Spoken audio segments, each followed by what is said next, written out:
మరచి జీవితమే సాధన, నీ మదిని తరచి చూడడమే శోధన.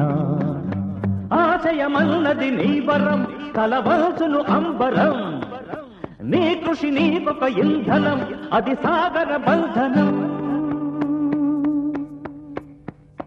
చెయ్యి జగము మరచి జీవితమే సాధన, నీ మదిని తరచి చూడడమే శోధన. చెయ్యి జగము మరచి జీవితమే సాధన, నీ మదిని తరచి చూడడమే శోధన.